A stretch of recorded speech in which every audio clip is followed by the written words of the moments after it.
atmosphere, what it's going to be like. It sounds like it's going to be a record-setting atmosphere. How much is it as competitive to see what the crowd's going to be like, and then also how much the sport's grown? We talk about it every year, it seems like, and it's taken another step this weekend. Yeah, I could tell you, having done this for so long, I never thought in a million years that it would turn out like this with fans coming out and sellouts happening. And now we're at the Hall of Fame where there's, 10,000 seats and we're selling that out or close to with a conference game, but not a postseason game. So it is just a tribute to this team and other teams like Texas, where people want to see good matchups. They want to see good athletes playing hard in a competitive environment. So it's going to be fun, and I'm just so proud of the Sooner fans for coming out because they've all been lining up out here trying to get in. So now we finally have enough seats, and they're filling the seats. So I'm really proud of that. Patty's obviously a Texas team this season that's been really good, particularly offensively. I think they're top 10 in runs per game. Just maybe when it comes to your pitching staff, what kind of challenge is this for them, and maybe how much is this a measuring stick kind of where they're at? Yeah, we've got a good challenge ahead of us, but we've also faced some really outstanding offensive opponents. So our pitchers are primed for it, ready for it, anxious for it, excited for it. I think it's going to be a good measuring stick this time of the season, but we we can't measure. There's no measuring right now. It's like you got to clutch up and step up because the road to the Big 12 championship is coming through Norman right now and through Hall of Fame. So we've got to be really playing well at our best.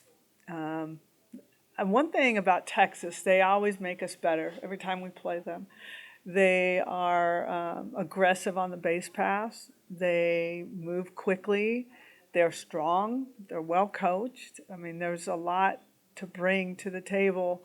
And we've had 2 really good practices where we're very fine-tuning a lot of areas where we believe that they're going to try to expose us. So it's going to be a challenge for the pitchers without question, but they have shown that they're up for this challenge.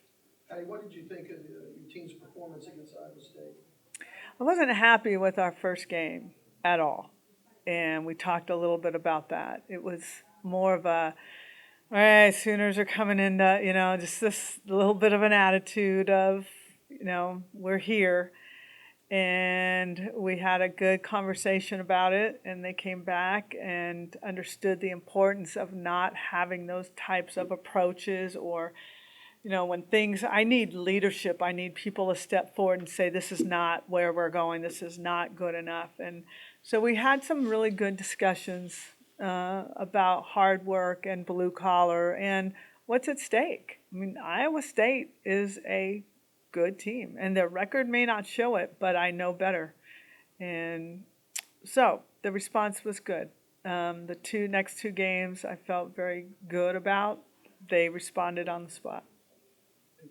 Patty, it seems like every time y'all play at Hall of Fame the last couple of years, it seems like Alyssa does something big. What is it about her makeup that allows her to flourish in that kind of environment? Well, first, she embraces it, and anybody that embraces it has a good chance of flourishing. So she's not afraid of big moments. She is just so full of energy. She's constant competitor, always constant. And she's an athlete that will show that she's mad at herself if she doesn't get what she wants, but when she comes back that it's going to look different. And she always responds to her own outcomes. So I don't know. She likes all these guys like the big setting. They like the crowds. They like the energy. But you're right. I mean, she's unafraid. I think she loves that spotlight. Kind of a question I asked Grace: does your program have a rival? Is there a rival, one specific rival? I know we're supposed to. When I first got here, it was like, these are the 2 programs you hate. And I'm like, why? I don't know. I don't know anything about them.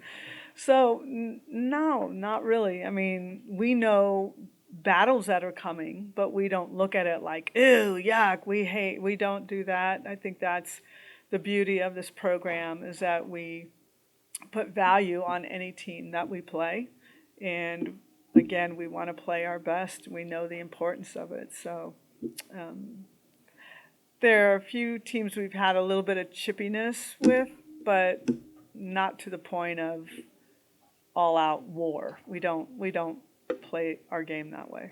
The obvious schools, I think, when you look at Oklahoma State and look at Texas, that's the natural rivalries, Right. of course. But you have one spike with UCLA and some of these Florida schools. I mean, it's not just in the geographical; it's nationwide as well. Just healthy Yeah, rivalries. absolutely. I guess, would be safe to say. Yeah, I think, like we had that series with Florida State, and all of a sudden they become a rival, but I don't look at them as a rival. I look forward to playing teams that are going to play the way we do, and that is play hard, because we're making each other better. And that's really, really important. So I don't, again, when I think of rivalry, I think of hate.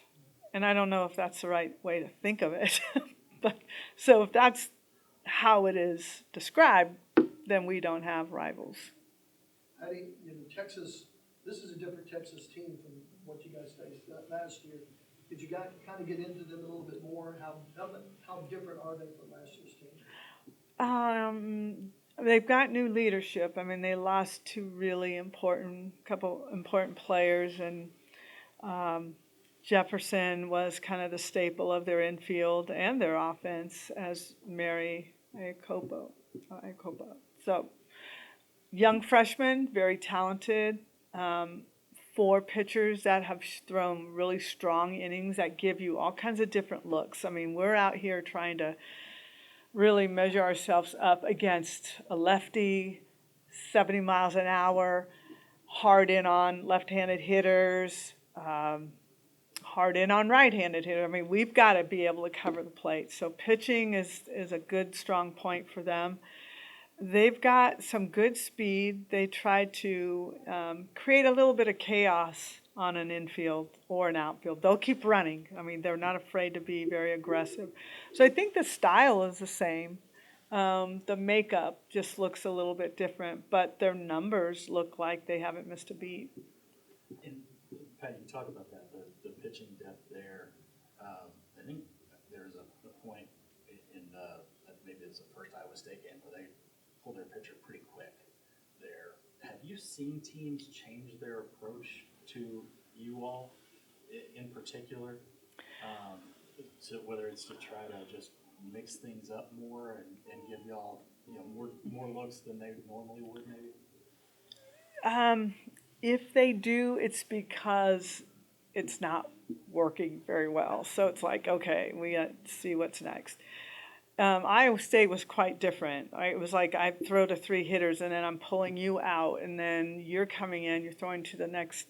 It was almost like it was all sequenced out. So it was a little bit difficult, but when you know what's coming, you're able to talk about it and flip your script on them a bit. But I've not seen it like it was at Iowa State. I mean, there were 5 pitchers, and then they re-entered the starter in the middle or the end. I just stopped keeping count.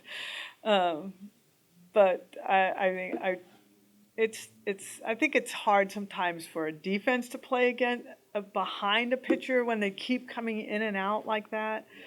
And I think it's hard for pitchers to kind of get a groove, because a couple of them got quick outs and they got pulled. I'm like, thank you. All right. So it was quite different. But I don't know that the softball world's going in that place, but I do. I said this after Paige Parker, and I stand behind it. I will never put so much weight on one pitcher to try to get us through. And I look at teams kind of like Alabama right now, and their elite pitcher, and how they just keep throwing her out there, and it's like hard to maintain, especially as these hitters get better, and if you are not feeling fresh, refreshed, feeling good, arms good, legs strong, you're going to have a hard time getting some elite hitters out. So I'm very fortunate. I love the looks that we have coming out of the bullpen. I've got a starter that Nicole May could start all 3 games if she wanted to. But the beauty is they're not exhausted or overworked, and that you're starting to see that around the country a little bit more, and I think it's very effective. And I also want to go back to Alyssa a little bit. How different of a player is she this year than she was a year ago?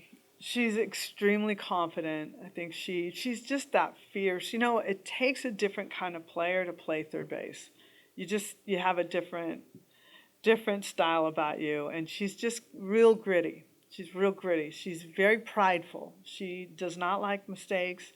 She doesn't like to lose, so it's always that in your face, let's go. Off the field, she's the most ridiculously funny person, like sound effects and things. I'm like, what is that? Who said that? She sings on the bus beautifully, and then she'll make some kind of noise. I'm like, I always want to know, who was that? Who made that? It's always her. She's like, she could work on cartoons and have all kinds of different voices, I think. So that's a fun fact for you. But she loves softball. And I think she loves the fact that she's here because she was in a tough position. There's something about her versus Texas that she's very excited about, and some of her former players that she played with at Oregon were there, former coach was there, so it's, well, he recruited her, but she didn't play for him, but I don't know, she's just such a, like, win, love to compete, loves to get dirty. She's got that signature big stride step that everybody kind of mocks her with, but it's fun to watch her play. Thanks, Rob. All right, thank you.